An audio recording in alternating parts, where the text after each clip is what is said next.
बिस्मिल्लाहिर्रहमानिर्रहीम। मैं हूँ एडवोकेट अंसर अब्बास। मसला फ़लस्तीन कि ये मसला सिर्फ मुसलमान ममालिक की या आम मुसलमानों की मजम्मत से हल नहीं हो। देखें, एक तरीका कार होता है, हर किसी की एक डोमेन होती है, एक इख्तियार होता है। तो आम लोगों के इख्तियार में, आम लोगों की इस्तात में जितनी चीज़ है वो है मजम्मत। वो आम लोग, आम मुसलमान तंजीमें, तहरीकें, जमातें भरपूर अंदाज से कर रही हैं। उनका इतना ही मैंडेट है, वो अपनी ज़िम्मेदारी पूरी कर रहे हैं। अब जो हुकूमतों और फ़ौजों का मैंडेट होता है वो खाली ज़बानी कलामी मजम्मत नहीं होती, वो होता है अमली कदम उठाना कोई। अफसोस कि हमारे मुसलमान ममालिक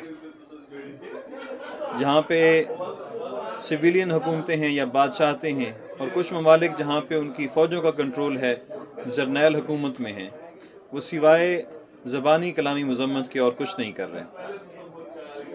तो उनकी जो ज़िम्मेदारी है वो ज़बानी कलामी मजम्मत से पूरी नहीं हो सकती। ज़बानी कलामी मजम्मत की बजाय जब तक वो कोई अमली कदम नहीं उठाते उस वक्त तक ये मसला हल होने वाला नहीं है। इसकी मिसाल मैं यूँ देना चाहूँगा कि महल्ले में अगर किसी घर में कुत्ता बंधा हो ना, और वो कुत्ता सिर्फ भौंकता हो, आसपास के महल्ले के लोगों को भी पता हो कि ये कुत्ता सिर्फ भौंकता है, तो लोग बिला खौफ खतर गुजर जाते हैं, उन्हें उसके भौंकने से परवाह नहीं पड़ती। लेकिन अगर लोगों को पता हो कि इस घर का जो कुत्ता है वो काटता भी है, तो लोग अपना रास्ता बदल लेते हैं। तो इसराइल को हमारे मुसलमान हुक्मरानों का मजम्मत करना कुत्ते भौंक से ज़्यादा महसूस नहीं होता। उसे पता है कि ये मजम्मत करते रहेंगे, मजम्मत से उसे क्या फ़र्क पड़ना है। मजम्मत का तो सिर्फ इतना ही है ना कि अक़वाम मुत्तहिदा के अंदर जब उन्हें चार्ज शीट दी गई कि आप ये इंसानी हकूक़ की ख़िलाफ़ वर्जियाँ कर रहे हैं, उन्होंने फाड़ के फेंक दी इसराइल के नुमाइंदे ने। उन्हें पता था ये मजम्मत से ज़्यादा कुछ नहीं कर सकते। तो यही हाल हमारे मुसलमान हुक्मरानों का मजम्मत करने का इसराइल के हुक्मरान कर रहे हैं।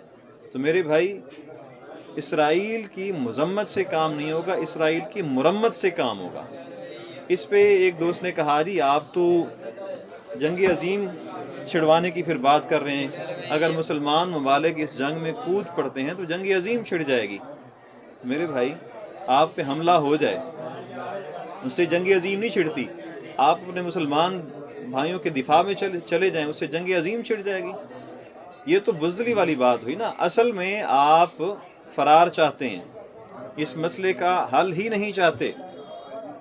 जो मसले का हल चाहता है वो अमली तौर पे कुछ करेगा तो हल होगा, अदरवाइज़ बाकी सारी बातें सिवाय इस मसले से, इसके हल से फरार के और कुछ भी नहीं है।